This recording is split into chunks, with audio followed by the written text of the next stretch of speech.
Hello and welcome to the Wasi educational academy. आज हम लोग क्लास 9th का साइंस का वीकली टेस्ट जो आज हुआ उसका आंसर की के बारे में विस्तार पूर्वक चर्चा करेंगे। और आज थोड़ा सा अलग हटके सब्जेक्टिव टाइप का भी क्वेश्चन पूछा है, उसके बारे में भी आपको बताएंगे कि क्या करना है। चलिए, अगर ऑब्जेक्टिव टाइप का क्वेश्चन देखा जाए तो पहला ही क्वेश्चन क्या है, बड़ा अच्छा सब क्वेश्चन पूछा है कि विटेकर द्वारा सभी जीवों को कितने जगत में बांटा गया। यानी ये कह रहा है कि विटेकर जो महोदय थे उसने सभी जीवों को कितने जगत में बांटा है। क्या 3 जगत में, 4 जगत में, 5 जगत में या 10 जगत में। तो इसके अकॉर्डिंग कितना जगत में था वो ऑप्शन नंबर सी यानी 5 जगत में विटेकर ने क्या किया था, सभी जीवों को कितने जगत में बांटा था, 5 जगत में। अगला क्वेश्चन क्या है, नील हरित शैवाल। अगर ये क्वेश्चन पूछे कि नील हरित शैवाल क्या है, क्या वो स्वपोषी है, क्या वो विषमपोषी है, क्या वो दोनों है, क्या इनमें से कोई नहीं। तो इसका आंसर क्या हो जाएगा, ऑप्शन नंबर ए यानी क्या है, स्वपोषी है। यानी नील हरित शैवाल क्या करता है, प्रकाश संश्लेषण करता है, वो अपना भोजन खुद तैयार करता है, इसलिए क्या है, नील हरित शैवाल क्या है, एक स्वपोषी का उदाहरण है। अगला क्वेश्चन क्या पूछा है, प्रोटोजोआ किस प्रजाति के जीव। अगर ये क्वेश्चन पूछे कि जो प्रोटोजोआ है ये किस प्रकार के प्रजाति है, क्या वो मोनेरा के अंतर्गत आता है या क्या फंजाई है, क्या प्रोटेस्टा है, क्या प्लांटी। इसका ऑप्शन नंबर क्या हो जाएगा, बी करेक्ट हो जाएगा। यानी प्रोटोजोआ किस प्रजाति के जीव है, तो प्रोटेस्टा के जीव है। अगला क्वेश्चन क्या पूछा है कि पाइनस तथा साइकस है। ये क्वेश्चन पूछा है कि ये पाइनस और साइकस है ये किसके अंतर्गत आता है। क्या ये थैलोफाइटा है, क्या ये ब्रायोफाइटा है, क्या यह टेरिडोफाइटा है, क्या यह जिम्नोस्पर्म। इसका आंसर क्या हो जाएगा, ऑप्शन नंबर डी यानी किसके अंतर्गत आएगा, ये जिम्नोस्पर्म के अंतर्गत आएगा, पाइनस तथा साइकस। चलिए अगला क्वेश्चन देखते हैं क्या है, यूकैरियोटी बहुकोशिक और विषमपोषी जीवों को रखा गया। ये क्वेश्चन पूछा है कि जो यूकैरियोटी हो, जो बहुकोशिक हो और जो विषमपोषी हो, इसको किसके अंतर्गत रखा गया। अगर ये क्वेश्चन पूछा है तो किसके अंतर्गत, क्या वो प्लांटी है, फंजाई है, मोनेरा है, नहीं, वो क्या है, ऑप्शन नंबर बी एनिमेलिया के अंतर्गत रखा गया। किसको, जो यूकैरियोटी जीव हो, जो बहुकोशिक हो और विषमपोषी, अगर तीनों अगर बात हो जाए तो वो किसके अंतर्गत आता है, वो एनिमेलिया के अंतर्गत आता है। अगला क्वेश्चन क्या पूछा है कि गुरुत्वाकर्षण बल की खोज किसने किया था। ये क्वेश्चन पूछा है कि गुरुत्वाकर्षण बल जो खोजा था वो किसने खोजा था।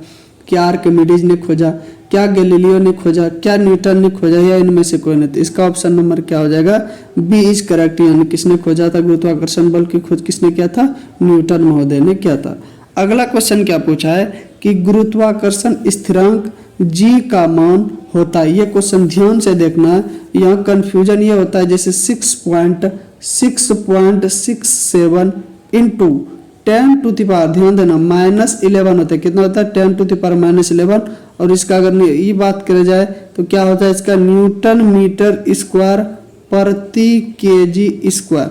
और जब इस प्रति केजी स्क्वायर को ऊपर लेके जाएंगे तो क्या आ जाएगा, माइनस। लेकिन यहाँ देखना एक ही ऑप्शन में दिख रहा है 6.67 into 10 to the power -11 newton metre square. लेकिन यहाँ छूट गया, क्या केजी स्क्वायर नहीं होगा, क्या होगा, प्रति केजी स्क्वायर होगा। तो ध्यान देना है, लेकिन यहाँ एक ही दिख रहा है ऑप्शन -11, तो हो सकता है छूट गया होगा। इसलिए इसका आंसर क्या मारेंगे हम लोग, ए, क्योंकि होता है 6 इंटू 6 7 गुरुत्वाकर्षण का जी बराबर कितना होता है, 6.67 into 10 to the power -11 newton metre square प्रति केजी स्क्वायर। यानी ऑप्शन नंबर ए क्या हो जाएगा, करेक्ट। चलिए अगला क्वेश्चन क्या पूछा है, ध्यान देना है कि किसी वस्तु का चंद्रमा पर भार पृथ्वी पर उसके भार का होता है। ध्यान देना, ये भार का बात किया जाए, किसी वस्तु का चंद्रमा पर भार पृथ्वी के भार का कितना होता है, हमेशा 1/6 का होता है। यानी पृथ्वी पर जो भार अगर मान लेते हैं 60 केजी है, अगर कहें 60 केजी है तो चंद्रमा पर कितना हो जाएगा, यानी 1/6 से इसको कटा देंगे तो कितना केजी का वो लगेगा भार, 10 केजी का। लेकिन द्रव्यमान उसका सेम ही रहेगा, लेकिन भार क्या बदलता है। तो इसके अकॉर्डिंग अगर कहा जाए कि किसी वस्तु का चंद्रमा पर भार पृथ्वी के भार का कितना होता है, कितना होता है, 1/6 गुना होता है। ध्यान देना, इस तरह का सवाल अक्सर बोर्ड एग्जाम में भी आपसे पूछा जा सकता है। अगला क्वेश्चन क्या पूछा है कि दाब का ऐसा मात्रक पास्कल होता है। ये बोल दिया है और हम भी जानते हैं कि दाब का ऐसा मात्रक क्या होता है, पास्कल होता है, जो निम्न के बराबर। आपसे ये क्वेश्चन पूछा है, ये बताना कि इसका किसमें क्या केजी मीटर स्क्वायर होगा, न्यूटन मीटर स्क्वायर होगा, न्यूटन प्रति मीटर स्क्वायर होगा, न्यूटन स्क्वायर मीटर। ये ध्यान देना, कन्फ्यूजन है, छोटा छोटा चीज ये कन्फ्यूजन है, जैसे ये दोनों में कन्फ्यूजन होगा। क्या न्यूटन मीटर स्क्वायर होगा, क्या न्यूटन मीटर प्रति स्क्वायर होगा, तो क्या होगा इसका ऑप्शन नंबर हमारा क्या हो जाएगा, सी करेक्ट हो जाएगा। न्यूटन प्रति मीटर स्क्वायर यानी न्यूटन प्रति मीटर स्क्वायर, यानी यही प्रति ऊपर चला जाता है, क्या होता है माइनस लग जाता। अगला क्वेश्चन क्या पूछा है कि घनत्व का ऐसा मात्रक क्या होता है। अगर ये क्वेश्चन पूछे तो घनत्व का क्या होता है, केजी प्रति मीटर स्क्वायर, यानी इसका क्या होता है केजी होता है और प्रति मीटर क्यूब होता है। ध्यान देना क्या होता है, केजी प्रति मीटर क्यूब होता है, यानी ऑप्शन नंबर हमारा क्या हो जाएगा, सी इज करेक्ट हो जाएगा।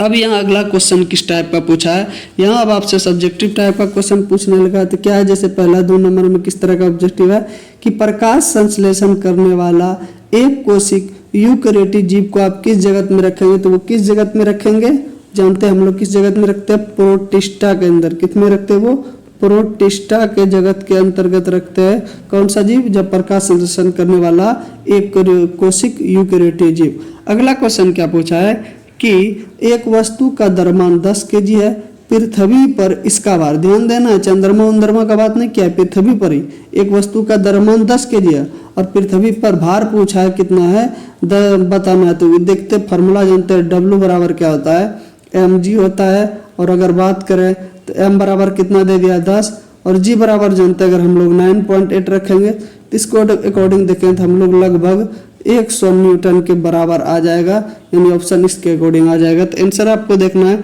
यदि आप चाहते हैं कि विस्तार पूर्वक अध्ययन करना है तो आप लोग क्या करें, सब इस चैनल को सब्सक्राइब करें ताकि आपको चैप्टर बाय चैप्टर बताया जाएगा कि कहाँ से क्या क्या टाइप का क्वेश्चन आता है। और ये सब जो क्वेश्चन है, जैसे अगला क्वेश्चन है पक्षी वर्ग और स्तनपायी वर्गों के जंतुओं में अंतर क्या, ये भी बताया जाएगा। उत्प्लावता से आप क्या समझते हैं, ये भी बताया जाएगा। पादप जगत के प्रमुख वर्ग कौन कौन है, इसके वर्गीकरण के क्या आधार है, ये भी बताया जाएगा। गुरुत्वाकर्षण का सार्वत्रिक नियम क्या है, इसका व्यंजक प्राप्त करें। यानी ये सब चीज़ अगर आप लोग चाहते हैं तो इस चैनल से जरूर जुड़े।